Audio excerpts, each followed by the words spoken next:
আমি কোনো দলের লোক নাই ভাই। আমি না ফুরপুরা, না তবলিগ, না আজানগাছি, না কাদিয়া, না চিস্তি, আমি কোনো দলের লোক নই। তবে যে যতটুকু হকের উপরে আছে, কোরআন হাদিস ইজমা কিয়াস আহলুস সুন্নাতুল জামাতের উপরে, সাহাবাদের উপরে যে যতটুকু আছে, আমি ইনশাআল্লাহ তার ততটুকু সাথে আছি। কথা বুঝতে পেরেছেন? আমার কোনো পরিচয় নাই, একটাই পরিচয়, আমি উম্মতে মুহাম্মাদি, প্রিয় রাসূলের উম্মত। আপনাদের কি পরিচয়? মরণের পরে কবরের পরিচয়টা কি? প্রথম প্রশ্ন, মার রব্বুক, রব কে ছিল বলো? বান্দা বলবে আমার রব ছিলেন আল্লাহ। দ্বিতীয় প্রশ্ন, মান দিনুক, তোমার দিন কি ছিল? যদি বলে আমি হানাফি, মেরে বানিয়ে দেবে জিলাপি। যদি বলি আহলে হাদিস, মেরে বানিয়ে দেবে খবিস। এই তোর পরিচয় আহলে হাদিস ছিল? বলবে না? বলবে না? কবরে বলবে না? যদি বলি আমি কাদরিয়া, বলবে বাঁশ নিয়ে চলে যায় ফেরেশতারা, কবরে ভরে দে। যদি বলি আমি ফুরপুরা, মেরে ফাটিয়ে দেবে পাছা। যদি বলি তবলিগ জামাত, তখন মেরে দাঁত গুঁড়ো করে দেবে। কোন পরিচয় কবরে কাজ হবে না। পরিচয় কি? মান দিনুক, তোমার দিন কি? আমার দিনের নাম হলো ইসলাম। ইসলাম যখন শব্দ মুখ থেকে উচ্চারণ করবে, কবর তখন তার সঙ্গে ভালো আচরণ করবে। জোরে বলো সুবহানাল্লাহ। জিজ্ঞাসা করা হবে মানহাদার রসুল, নবীজি সম্পর্কে জিজ্ঞাসা করা হবে, এই ব্যক্তি সম্পর্কে তোমার ধারণা কি? বান্দাকে তখন বলতে হবে ইনি ছিলেন শেষ নবী মুহাম্মাদুর রাসূলুল্লাহ। বিভেদ ভেদাভেদ ভুলে যাও, এক করে নাও, একই প্লেটে খাও, একই দস্তরখানে বসো, একই মসজিদে কোরআন শেখো, একই জলসায় সব বক্তাকে দাওয়াত করে এক জায়গায় বসাও। দেখি কাটটা হক আর কাটটা না হক। যারা আসবে না বুঝতে হবে তারা ভুল পথে আছে ভাই। আল্লাহর কালাম আমাদেরকে এই শিক্ষা দিয়েছে। আল্লাহ পাক বলছে ওয়া ইন্না হাদিহি উম্মাতুকুম উম্মাতা ওয়াহিদা, তোমরা তো একই উম্মত, এই উম্মত তো একই উম্মত। 1,24,000 সাহাবা প্রত্যেকে ছিলেন আল্লাহ রসুলের প্রেমিক। জোরে বলুন না সুবহানাল্লাহ। একটা একটা সাহাবা ছিলেন যেন নবীর আদর্শ প্রত্যেক সাহাবার মধ্যে ফুটে উঠেছিলেন। সাহাবাদের জিন্দেগিটা আমাদের জন্য আদর্শ। আপনাকে যদি হেদায়েতের উপরে থাকতে হয়, ঈমান নিয়ে যদি কবরে যেতে হয়, আপনি যে কোনো দলকে ভালোবাসুন, কিন্তু সাহাবাদের যেমন ঈমান ছিল, সাহাবাদের আদর্শ যেমন ছিল, ওই আদর্শ যতক্ষণ আপনার মধ্যে ফুটে উঠবে না, আপনি হকের উপরে আছেন এটা আল্লাহর কাছে প্রমাণ করতে পারবেন না। আমাদের ঈমানটা কার মতো ঈমান আনতে হবে বলেন? সাহাবাদের মতো ঈমান। কিরকম? ফা ইন আমানু বিমিসলি মা আমানতুম বিহি ফাকাদিহি তাদাও ওয়া ইন তাআল্লাউ ফা ইন্নামা হুম ফি শিকাক ফাসায়াকফিকাহুমুল্লাহু ওয়া হুয়াস সামিউল আলিম। প্রথম পারা 20 পৃষ্ঠা সূরা বাকারা দেখবেন ঠিক 4-5টা লাইন নিচে আল্লাহ পাক শোনাচ্ছে ফা ইন আমানু বিমিসলি মা আমানতুম বিহি ফাকাদিহি তাদাও। ঈমান যদি আনতে হয়, হেদায়েত যদি পেতে হয়, তাদের মতো ঈমান আনো, তাদের পথ ধরো যারা ছিলেন সাহাবা। আল্লাহ পাক বলছে তবেই তুমি হেদায়েত পাবে। কারণ সাহাবাদের উপরে কে রাজি? জোরে বলেন না, আপনারা রেগে যাচ্ছেন না তো? সাহাবাদের উপর কে রাজি? ওয়াসাবিকুনাল আউয়ালুনা মিনাল মুহাজিরিনা ওয়াল আনসার। সুবহানাল্লাহ বলতে ইচ্ছা করে না? সাহাবাদের সঙ্গে সাহাবাদের শানে কোরআনের আয়াত, ওয়াসাবিকুনাল আউয়ালুনা মিনাল মুহাজিরিনা ওয়াল আনসার ওয়াল্লাযীনা তাবাউহুম বিইহসান রাদিয়াল্লাহু আনহুম ওয়া রাদু আনহু। জোরে বলো সুবহানাল্লাহ। সূরা তওবার 100 নম্বর আয়াত 2য় পৃষ্ঠায় প্রথম লাইনেতে ঈমান আনার ক্ষেত্রে যারা প্রথমে ঈমান এনেছে, যারা মক্কার মুহাজির মদিনার আনসার ছিল যারা, আর তাদেরকে যারা অনুসরণ করেছে, যারা আল্লাহ রাস্তায় জান এবং মাল দিয়ে নবীর সঙ্গে সাথী হয়ে যুদ্ধ করেছে যারা, কোরআন শোনাচ্ছে প্রথমে তারা আল্লাহর উপরে হয়েছে রাজি, এরপরে আল্লাহ তাদের উপরে হয়েছে রাজি। আর যারা আল্লাহর উপরে রাজি, আল্লাহ যাদের রাজি, তারাই ছিলেন সঠিক পথে হেদায়েত প্রাপ্ত দল। এবার একটা হাদিস বলছি। আল্লাহর নবী বলেন আমার উম্মতের মধ্যে ৭৩টা দল হবে। এই বক্তব্যটা শুনেছেন না?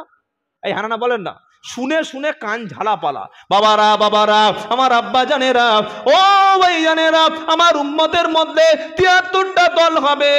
সারা জীবন বক্তব্য শুনেছেন, নবী বলেছেন বানি ইসরাইলের মধ্যে ৭২টা দল ছিল, আমার উম্মতের মধ্যে ৭৩টা দল হবে, সব দল জান্নাতি, কুল্লুহুম ফিন্নার ইল্লা মিল্লাতা ওয়াহিদা, সব দল জাহান্নামী, একটা দল জান্নাতি। কোন দল এবার কে বলবে? বক্তা বলবে না নবী বলবে? জোরে বলো। ফুরফুরা সিলসিলার লোক মনে করছে আমরা সব জান্নাতি, তাবলীগ জামাত বলছে না না, আমরা আল্লাহর রাস্তায় টাকা খরচ করে লোকের কলেমা শেখাচ্ছি, আমরা জান্নাতি। যারা কাদরিয়া চিস্তিয়া ভক্ত তারা বলছে আমরা জান্নাতি, যারা আহলে হাদিস বর্তমানে বার হয়েছে তারা বলছে হাদিস মানে আমরা জান্নাতি। সবাই নিজের মতো জান্নাতি জান্নাতি বলছে, কিন্তু জান্নাতি কে এটা বলেছে কে? নবী। আর নবীর কথাটা বলতে হবে তোমাকে সত্য করে। নবীকে জিজ্ঞাসা করা হলো, ইয়া আল্লাহর নবী, উম্মতের মধ্যে তো ৭৩টা দল থাকবে, আমরা তাবলীগ জামাতে গিয়ে জান্নাত খুঁজবো না, ফুরফুরায় গিয়ে জান্নাত খুঁজবো না, ঘুটিয়ারি গিয়ে জান্নাত খুঁজবো না, চিস্তিয়া যাব না, কাদরিয়া মুজাদ্দিদিয়া নকশবন্দিয়া, কোন দলটা আমরা করব?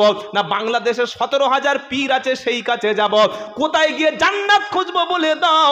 নবী তখন বললেন মা আনা আলাইহি ও আসহাবি, আমি নবী যে পদ্ধতিতে যে তরিকাতে যার উপরে আছি, আমার সাহাবারা যেটার উপরে আছে, আমাকে এবং সাহাবা এই দলটাকে তোমরা ফলো করবে।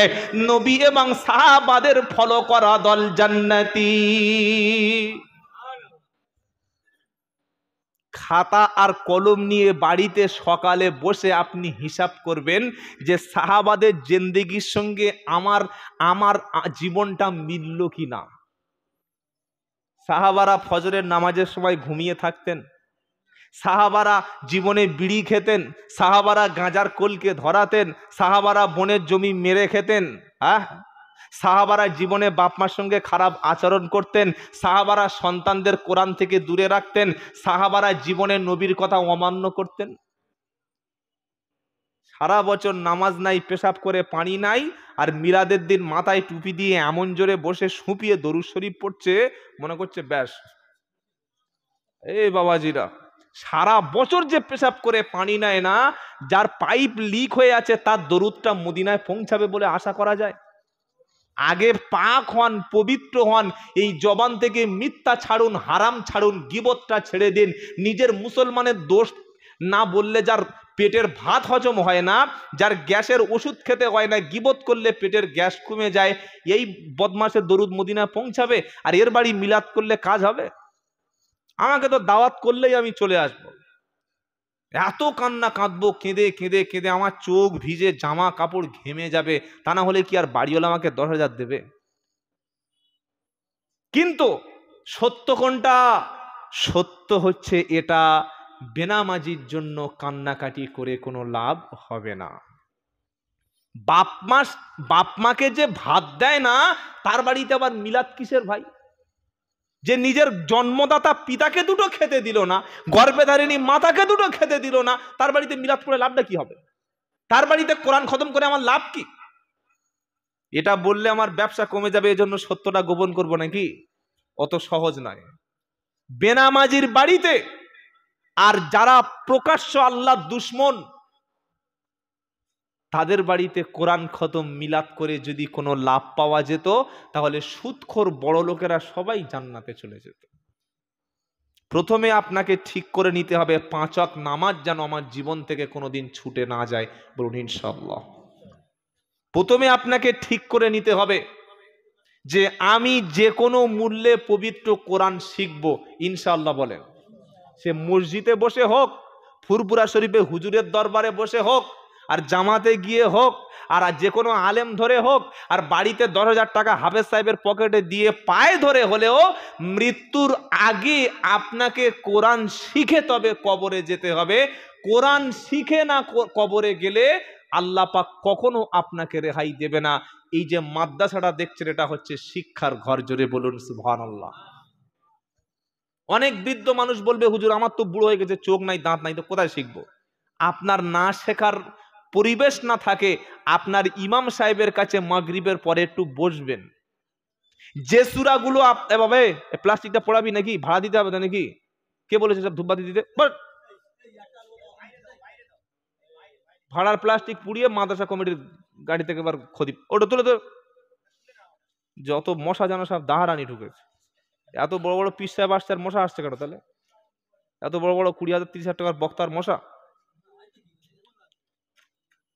এই বাবাজিরা, যারা বয়স্ক ব্যক্তি ইমাম সাহেবের কাছে একটু সন্ধ্যার পরে বসবেন ইনশাআল্লাহ। বলেন কোথাও না যেতে পারেন, বুড়ো মানুষ তোর মাদ্রাসায় যাওয়া যাবে না, সন্ধ্যার পরে হুজুরের কাছে বসে, হুজুর আমার সূরা ফাতিহাটা দেখুন তো একটু ঠিক হয় কিনা। আপনি যদি না শেখার উদ্দেশ্য আপনার না থাকে না, আমি যদি তাবিজ ছোট করে কেন গোটা কোরআন যদি দাহারানির লোকের গলায় একটা করে ঝুলিয়ে দিই, জীবনে হেদায়েত হবে না, যদি আপনাকে শেখার উদ্দেশ্য না থাকে। কেউ জেগে ঘুমোচ্ছে, তাকে কে জাগাবে? যদি কেউ জেগে ঘুমায়, কেউ জাগাতে পারবে? পারবে না। আজকে তো মুসলমান সমাজ জেগে ঘুমাচ্ছে, প্রত্যেকটা মানুষ দেখো জেগে ঘুমাচ্ছে। এই গ্রামে এই কটা লোক বাস করে না, আর লোক আছে, প্রচুর লোক আছে। তো তারা জানে না আজকের মাদ্রাসার জলসা। আজান হয়ে গেলে সব লোক মসজিদে আসে না 10-12টা লোক মসজিদে আসে? হ্যাঁ, 10-12টা।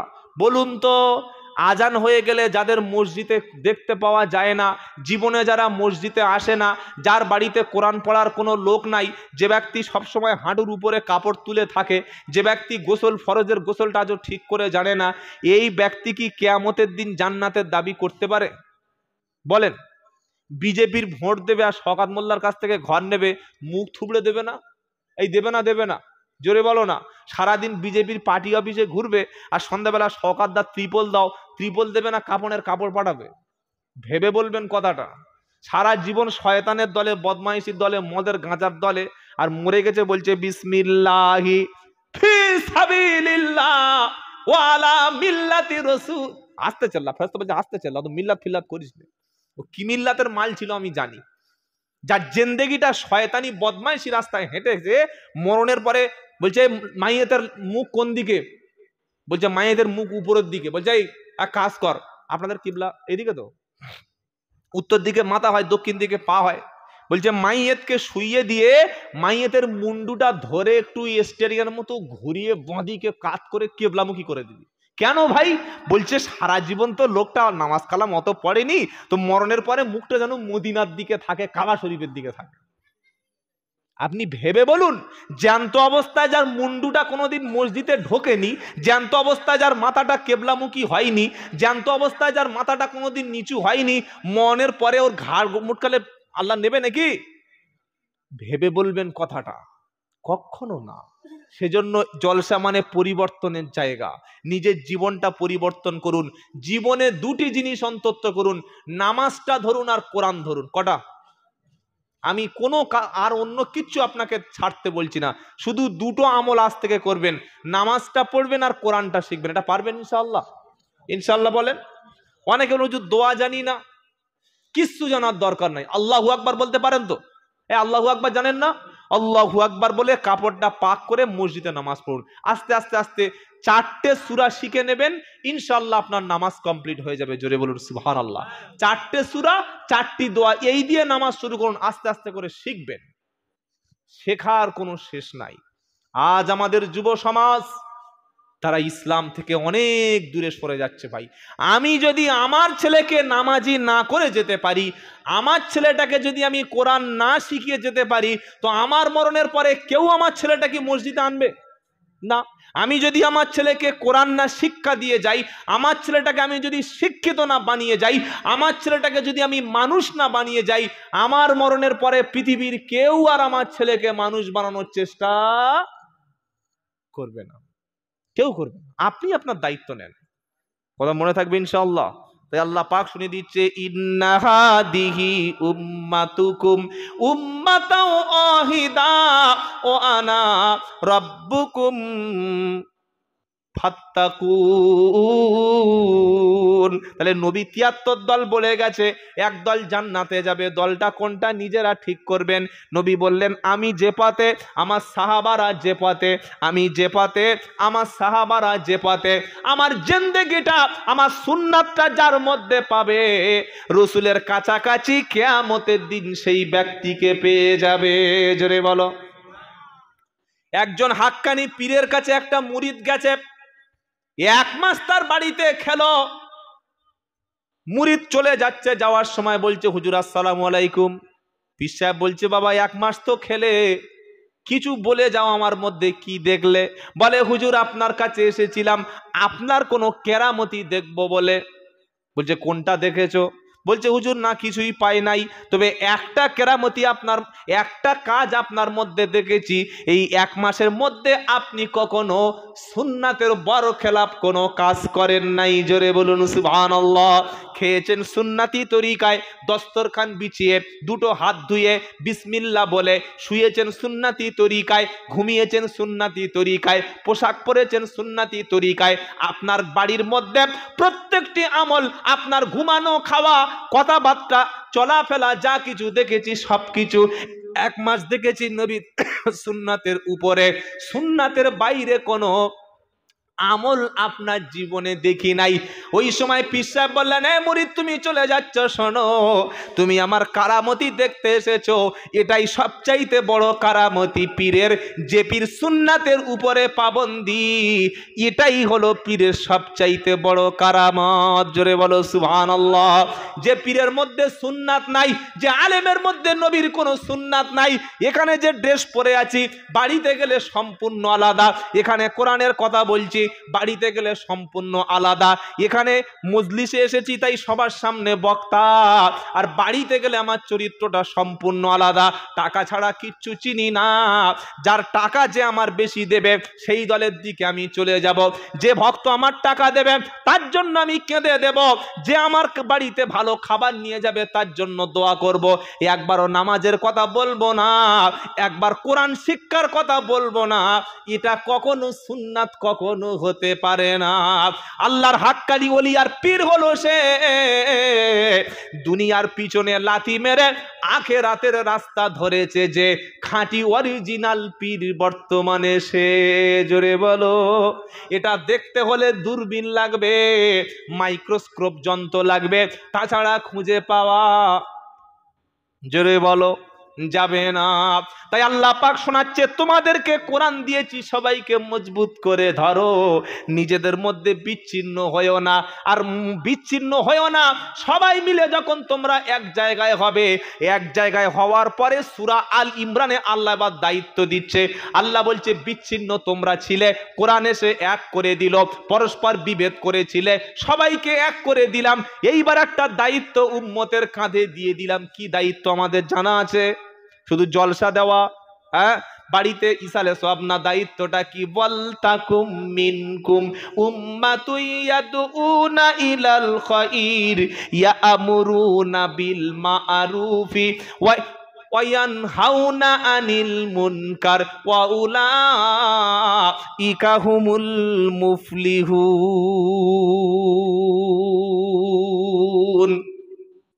তোমাদের মধ্যে একদল লোক থাকবে যারা মানুষকে কল্যাণের দিকে ডাকবে। সুবহানাল্লাহ, জোরে বলেন না। যারা মানুষদেরকে সৎ কাজের আদেশ দেবে। সমাজে অন্যায় যখন ভুরি ভুরি, তখন পীর সাহেবের মুখে কোনো কথা থাকবে না, বক্তার মুখে কথা থাকবে না, ইমাম মুখে কুলু পেটে শুধু মাথা নিচু করে ইমামতি করে যাবে। এটা কখনো হাক্কানি আলেমের কাজ হতে পারে না। ইমাম ইবনে তাইমিয়া রহমতুল্লাহ আলাইহি বলছেন, হাক্কানি আলেমকে 3 জায়গায় পাওয়া যাবে। জোরে বলেন, কোন জায়গায়? এক হচ্ছে হাক্কানি আলেমকে পাওয়া যাবে জেলখানায়, 2 নম্বর হাক্কানি আলেমকে পাওয়া যাবে যুদ্ধের ময়দানে, জিহাদের ময়দানে, 3 নম্বর হাক্কানি আলেমকে পাওয়া যাবে কবরডাঙ্গায়। আরো হাক্কানি আলেমকে কোনো জায়গায় পাওয়া যাবে না। আলেম যদি ঘন ঘন পয়সাওয়ালার বাড়িতে যায়, আলেম যদি ঘন ঘন কোনো বিশাল কোটি কোটিপতি লোকের বাড়িতে ওঠা বসা করে। আলেমের ইলিমটা যদি মানুষের মাল কামানোর উদ্দেশ্য হয়, ইমাম সাহেব শুধু যদি ধনী ব্যক্তির সঙ্গে ওঠা বসা করে, পীর সাহেবের সাথে সম্পর্ক যদি শুধু পয়সাওয়ালা লোকের সাথে থাকে, গরিব গেলে তার বাড়িতে জায়গা নাই, ধনী গেলে তার বাড়িতে রাত্রে ঘুমাতে দিচ্ছে, বুঝতে হবে এটা কখনো হাক্কানি আলেমের কাজ হতে পারে না। হাক্কানি আলেম ছিল ইমামে আজম আবু হানিফা রহমতুল্লাহ আলাইহি, যার মৃত্যুটা কোনো জায়গায় হয় নাই, জেলখানায় যার মৃত্যুটা হয়েছে। হাক্কানি আলেম ছিলেন ইমাম শাফি, ইমাম আহমদ বিন হাম্বল, ইমাম মালিক রহমতুল্লাহ আলাইহি। তাদের কারোর মৃত্যু স্বাভাবিক হয়নি, প্রত্যেকের মৃত্যু হয়েছে বিদেশে জেলখানায়।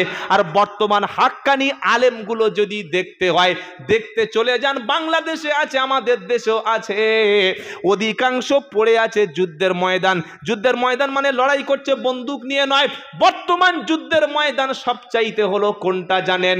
শিরিকের বিরুদ্ধে কথা বলা, সমাজে জেনাকরের বিরুদ্ধে কথা বলা, মদের বিরুদ্ধে কথা বলা, অন্যায়ের বিরুদ্ধে রুখে দাঁড়ানো, অন্যায়ের বিরুদ্ধে গর্জে উঠে সত্য পথে আহ্বান করছে যারা, হকের উপরে আছেন তারা, জোরে বলো সুবহানাল্লাহ। আর হকের উপরে আছে তারা যে আলেমের দ্বারায় বর্তমানে মাদ্রাসা মসজিদগুলো পরিচালনা হচ্ছে। এবার আপনি নিরপেক্ষ চশমাটা চোখে লাগিয়ে দেখুন, কারা জনগণের টাকাগুলো তুলে দামি দামি গাড়ি কিনছে, বড় বড় অট্টালিকা বানাচ্ছে, আর কারা জনগণের টাকাটা তুলে বড় বড় মাদ্রাসা বানিয়ে ইয়েতিম বাচ্চাদেরকে মানুষ করছে, প্রতি বছর শত শত আলেম বানাচ্ছে, শত শত মুফতি সাহেব, কারি সাহেব তৈরি হচ্ছে। এটা করছে কারা? আর মূর্খ জনগণের টাকাটা বুঝিয়ে এনে নিজের গাড়ি বাড়ি ভুঁড়ি বাড়াচ্ছে কারা? এটা আপনি যদি একটু তাকান তাহলে বুঝতে পারবেন হকের উপরে কারা আছে। কথা মনে থাকবে ইনশাআল্লাহ। এই মাদ্রাসার প্রতি আপনাদের আমাদের সবার যেন লক্ষ্য থাকে ইনশাআল্লাহ। বলেন, কোনো ভেদাভেদ করবেন না। আমি এতক্ষণ ঐক্য নিয়ে কথা বললাম, আজ থেকে আমরা সকলে এক হয়ে যাব। বলুন ইনশাআল্লাহ, বলুন না ইনশাআল্লাহ। মত পার্থক্য থাকবে কিন্তু মনোপার্থক্য যেন না থাকে। সব লোক কি ইয়া নবী সালামু আলাইকা বলবে? বলবে না। সব লোক কি তবলিগ জামাতে যাবে? যাবে না। সব লোক কি ফুরফুরায় যাবে? যাবে না। বিভিন্ন দলের লোক থাকবে, কেউ হুজুরের মুরিদ থাকবে, কেউ তবলিগ জামাত থাকবে, কেউ আজানগাজি থাকবে। এটাই তো মানুষের মধ্যে বৈশিষ্ট্য, সব থাকবে। কিন্তু সবাই থাকবে আর সবাই যে এক কাজ করবে ব্যাপারটা তা নয়। যার কাজ যে যার ভক্ত তাকে ভক্তি করতে দিন। কিন্তু আমাদের উপর যখন কোনো জুলুম অত্যাচার নেমে আসবে, মসজিদ নির্মাণের ক্ষেত্রে, মাদ্রাসা নির্মাণের ক্ষেত্রে, জাতির এই ক্রান্তি লগ্নে আর যেন আমরা কোনো বিভেদ না করি। একজন কিয়াম করে না বলে আমরা তাকে লাথি মেরে ফেলে দেবো স্টেজ থেকে, একজন ব্যক্তি জামাতে যাচ্ছে বলে কাফের বলে ফতোয়া দেব, এটা যেন আমার মধ্যে যেন না থাকে ভাই। কথা মনে থাকবে? যে যা পারছে করুক, তার জবাবটা সে দেবে, কিন্তু সে যে আমার একটা কলেমার ভাই, এইটুকু যেন আমরা মাথায় রাখি। রাখবো ইনশাআল্লাহ? বলেন না। আমি কোনো বিভেদের কথা এতক্ষণ বলেছি? বলি নাই। কোনো দলকে খারাপ বলেছি? বলি নাই। হক কোনটা না হক কোনটা সেটা আপনি একটু জাস্টিফাই করলে বুঝতে পেরে যাবেন। আল্লাহ পাক বলছে, তোমরা শ্রেষ্ঠ উম্মাত, তোমাদের দায়িত্ব হচ্ছে সৎ কাজের আদেশ, অসৎ কাজের নিষেধ। সৎ কাজের আদেশ আর অসৎ কাজের নিষেধ করবে যারা, আল্লাহ পাক বলছেন তারাই হচ্ছে প্রকৃত সফল। জোরে বলুন সুবহানাল্লাহ। আবার একটু সামনে গিয়ে আল্লাহ বলছে, কুনতুম খায়রা উম্মাতিন উখরিজাত লিন-নাস তা'মুরুনা বিল মা'রুফি ওয়া তানহাউনা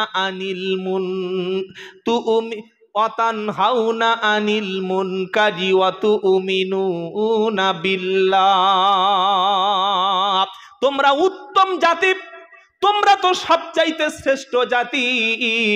তোমাদেরকে বেছে বেছে আমি আল্লাহ শ্রেষ্ঠ জাতি হিসাবে বানিয়েছি, দায়িত্ব দিয়েছি দুটো। একটা হলো সৎ পথে মানুষকে আহ্বান করবে, আরেকটা অন্যায় দেখলে ক্ষমতা দিয়ে সঙ্গে সঙ্গে রুখে দেবে। এবার একটা হাদিস বলছি, মান রা মিনকুম মুনকারা ফালিয়ুগাইর বিয়াদিহি।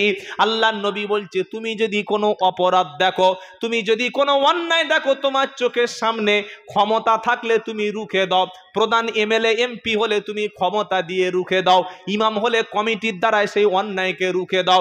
বাপ হলে তোমার আরব, প্রতিবেশীকে এক জায়গা করে রুখে দাও। তোমার যে লেভেলে ক্ষমতা আছে ওই ক্ষমতা দিয়ে তুমি অন্যায়টাকে প্রতিহত করো। এটা হচ্ছে ফার্স্ট ক্লাস ইমানদার।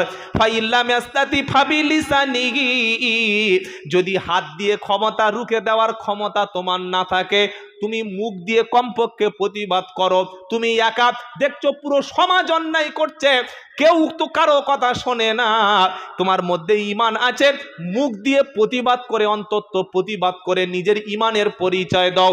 মুখ দিয়ে প্রতিবাদ করা হলো সেকেন্ড ক্লাস ঈমানদার। ফাইল্লাম ইয়াস্তাতি ফাবিলিসানিহি। আর থার্ড ক্লাস ঈমানদার হলো অন্তর থেকে ঘৃণা করে দূরে সরে যাওয়া। যার ক্ষমতা দিয়ে কেউ প্রতিবাদ করলো না, মুখ দিয়ে প্রতিবাদ করলো না, হাত দিয়ে প্রতিবাদ করলো না, অন্তর থেকে ঘৃণা করলো না। নবী বলছেন অন্তর থেকে ঘৃণা হলো দালিকা আদওয়াফুল ঈমান, দুর্বল ঈমানের পরিচয়। অন্যায় দেখে হাত চালায় না, মুখ খোলে না, অন্তর থেকে ঘৃণা যে করে না, আল্লাহ নবী বললেন সরিষা পরিমাণ ঈমান তার মধ্যে নাই। সুদখোরের বাড়ি যদি বড় কুরবানি জবাই হয়, সেই গরুর মাংস সবাই খাবো না? খাবো না? খাবো? খাবো না। এখন আমরা বলছি খাবো না, যারা হকের উপরে আছেন খাবো না বলছি। 2 কেজি যদি বাড়িতে চলে আসে, যাই হোক বাবা, কুরবানির গোশত ফেলে দিবি, নিয়ে নে।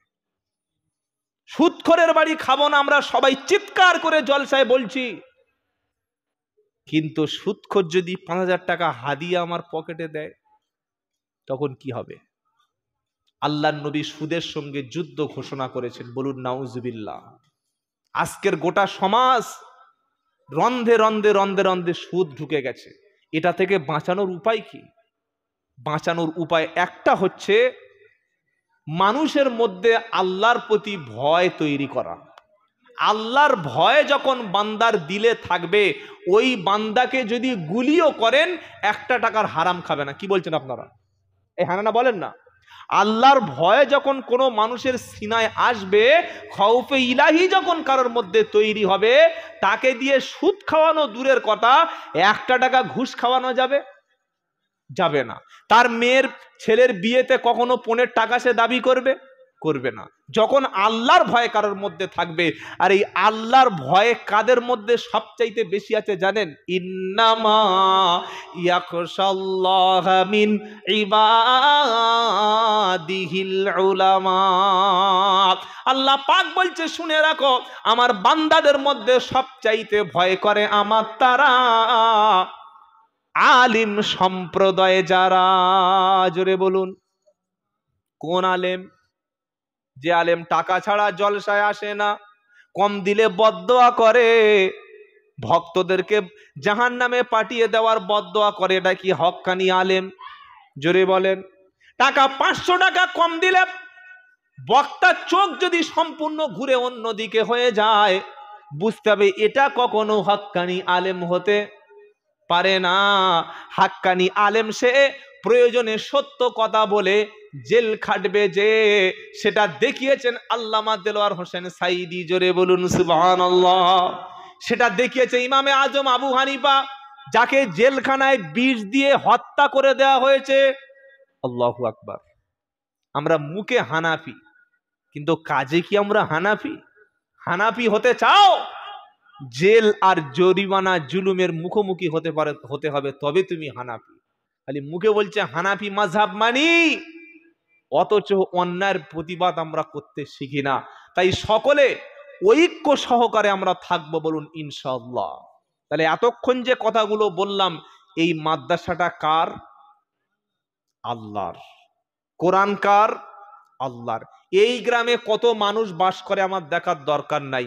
আমি ছোট্ট গুনাহগার, সবচাইতে অযোগ্য, সবচাইতে কম জানা লোক, আপনাদের হাতে ধরে পায়ে ধরে বলে যাব, আপনাদের প্রত্যেক বাড়ির একটা করে সন্তান যেন এই মাদ্রাসায় একটু পড়াশোনা শেখে, একটু ইলিম চর্চা করে। এটা করতে পারবেন ইনশাআল্লাহ? বলেন। কোরআন যদি জানান আপনার সন্তানকে, কোরআন যদি শিক্ষা দেন আপনার সন্তানকে, কি লাভ হবে জানেন? মান করা আল কুরআনা ওয়া আমিলা বিমা ফিহি উলবিসা ওয়ালিদাহু তাজান ইয়াউমাল কিয়ামা। নবী বললেন কিয়ামতের দিনে কোরআন পড়নেওয়ালা ব্যক্তির পিতা মাতার মাথায় আমি আল্লাহ নূরের পোশাক সেদিন পরিয়ে দেব, জোরে বলো। আর এই পোশাকের এত জ্যোতি, এত তেজ হবে, গোটা হাসরের ময়দান সেদিন আলোকিত হয়ে যাবে। সুবহানাল্লাহ বলতে ইচ্ছা করলো না? হাসরবাসী জিজ্ঞাসা করবে, আল্লাহ এই লোকটা কোন দলের, কোন পীর সাহেবের মুরিদ ছিল, কোন দরবারের লোক ছিল? আল্লাহ পাক বলবে, না, এর কোনো পরিচয় ছিল না, একটাই পরিচয় ছিল, কোরআনকে ভালোবেসে নিজের সন্তানকে আলেম, হাফেজ, দিনদার, কোরআনওয়ালা বানিয়েছিল। যার সন্তান কোরআন শিখেছে, কোরআন শিখে জীবনটা নবীর মতো তৈরি করেছে, গড়েছে, হালাল হারাম বাদ বিচার করেছে, আমি আল্লাহ কোরআনের ভালোবেসে তার পিতা মাতার মাথায় সম্মানের টুপি পরিয়ে দিলাম। জোরে বলবেন না সুবহানাল্লাহ? আল্লাহ পাক কোরআনকে হেফাজত করবে হাফেজের সিনায়। সুবহানাল্লাহ। যতই কোরআনের বিরোধিতা করুক, যতই মাদ্রাসা মসজিদের বিরোধিতা ইহুদি খ্রিস্টানরা করুক, বিশ্বের জমিনে ভাই সবচাইতে যে ধর্মের মানুষ বাড়ছে, কোটি কোটি মানুষ যে ধর্মের দিকে আকৃষ্ট হচ্ছে, সেই ধর্মের নামটা হচ্ছে ইসলাম। জোরে বলুন।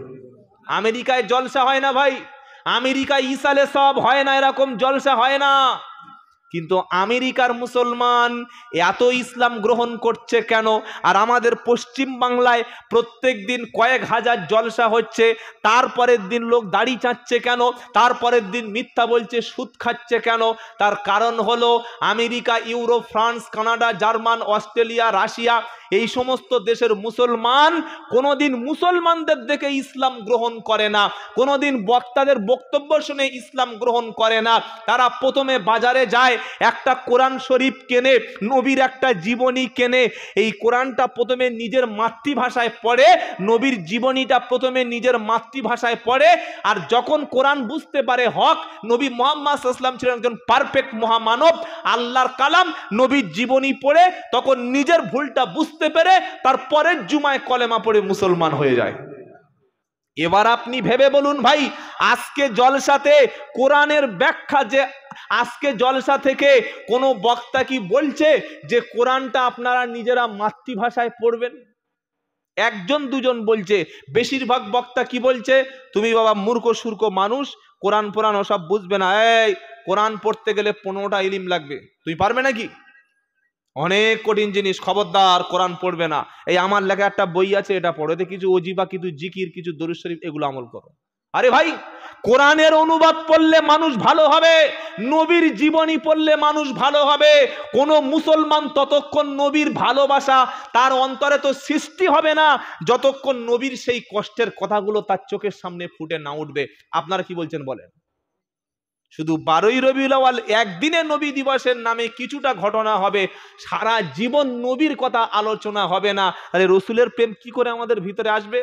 সেজন্য আমি আব্দুল্লাহ জুবায়ের বলছি, ভাই প্রত্যেকটা ব্যক্তির হাতে, প্রত্যেকটা ছেলের হাতে কোরআনের বাংলা অনুবাদ একটা করে পৌঁছে দাও, আর নবীর সাল্লাল্লাহু আলাইহি সাল্লামের জীবনী প্রত্যেক ছেলের শিক্ষিতর কাছে পৌঁছে দাও।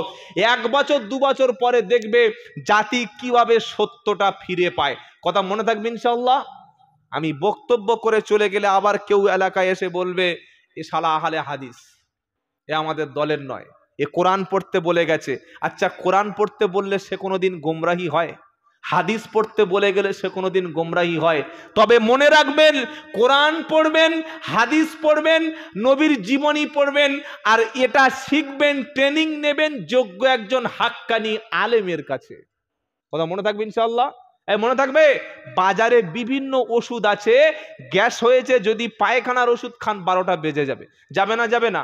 শরীরে চুলকানি হয়েছে যদি জ্বরের ওষুধ খান, ভালো হবে? তো কোরআন পড়তে হবে, নবীর জীবনী পড়তে হবে, আর যেখানে আটকে যাবে সেখানে আপনাকে ওলামাদের সাহায্য নিতে হবে। মনে থাকবে ইনশাআল্লাহ। আল্লাহ পাক বলছেন, কিয়ামতের ওই কঠিন মুসিবতের দিনে সমস্ত মানুষ যেদিন দিশেহারা হয়ে যাবে, সেদিন আল্লাহর কালাম বান্দার পক্ষে সুপারিশ করবে। জোরে বলুন না সুবহানাল্লাহ। কি অবস্থা হাসরের ময়দানে হবে জানেন? হবে জানেন? ওয়াত্তাকু ইয়াউমাল লা তাজজি নাফসুন আন নাফসিন শাইআ ওয়ালা ইকবালু মিনহা শাফাআতু ওয়ালা ইউখাযু মিনহা আদলু ওয়ালা হুম ইনসারুন। সূরা বাকারার 48 নম্বর আয়াতটা একবার খুলে দেখবেন। সেদিনকে ভয় করো যেদিন কেউ কারোর কোনো উপকার করতে পারবে না, কারোর সুপারিশ সেদিন আল্লাহ গ্রহণ করবে না, বিনিময় দিলে আযাব থেকে বাঁচিয়ে নেবে এমন কোনো চাঁদু খুঁজে পাবে না। আর নিজের দলের লোক, নিজের ভক্ত, এজন্য তাকে সাহায্য করবে এমন কাউকে খুঁজে পাওয়া যাবে না। মান্দাল্লাযী ইয়াশফাউ ইনদাহু ইল্লা বিইذনিহি। একদম আয়াতুল কুরসির মধ্যে আয়াতটা আল্লাহ পাক কিয়ামতের দিন বলবেন, কে আছো আমার সামনে সুপারিশ করবে, চলে এসো। আমি আল্লাহ যতক্ষণ অনুমতি দেব না, আমার সামনে কাউকে সেদিন মুখ খুলতে দেব না। সেদিন আল্লাহর নবী সাল্লাল্লাহু আলাইহি সাল্লাম মাকামে মাহমুদের সিজদায় পড়ে যাবে, গিয়ে বলবে রব্বুল আলামিন। আল্লাহর নবী সেদিন কাঁদতে থাকবে। আদম নবী বলবে ইয়া নাফসি, মুসা নবী বলবে নাফসি নাফসি, ইদ্রিস নবী বলবে নাফসি নাফসি, ঈসা আলাইহিস সালাম বলবে নাফসি, আমার কি হবে, আমার কি হবে, আমার কি হবে। আর সেদিন বিশ্ব নবী বলবে আমার উম্মতের আজকের কি হবে। জোরে বলেন। নবীরা যখন বলবে নাফসি নাফসি, যারা বলছে ভাই তোর কোনো ভয় নাই, আমি ইনশাআল্লাহ তোকে পার করে দেব, বিশ্বাস করুন ওই হাসরের ময়দানে কারোর আপনি কোনো পরিচয় সেদিন পাবেন না। আপনি যতই ভক্ত দেখান না কেন, মরে যাওয়ার পরে সব সম্পর্ক কিন্তু কি হবে, শেষ হবে। বললে হুজুর না আপনি ভুল বলছেন, আমাদের বক্তা তো বলে গেছে যে যার ভালোবাসবে তার সাথে হাসরে যাবে। বলে না, বলে না, এই জোরে বলেন। যে যার ভালোবাসবে তার সাথে হাসর হবে। হাসর হওয়া আলাদা আর জান্নাতে যাওয়া। জোরে বলো। আবু জাহেলের সঙ্গে যারা সম্পর্ক রেখেছিল তারা আবু জাহেলের সঙ্গে কিয়ামতে উঠবে। ফেরাউনের সঙ্গে যাদের ভালোবাসা ছিল তারা ফেরাউনের সাথে কিয়ামতে উঠবে। নরেন্দ্র মোদির সাথে যাদের ভালোবাসা আছে, মোদি চাচার সাথে তারা হাসরের ময়দানে উঠবে। মমতা ব্যানার্জিকে যারা ভালোবাসে তার সাথে হাসরের ময়দানে উঠবে। কিন্তু বিচারের মাঠে আর কোনো ভালোবাসা কাজ। বললে হুজুর তাহলে কি বলছেন, একসাথে সবাই জান্নাতে যাবে না? কোরআন শোনাচ্ছে ওয়াকুল্লুহুম আতিহি ইয়াউমাল কিয়ামাতি ফারদা।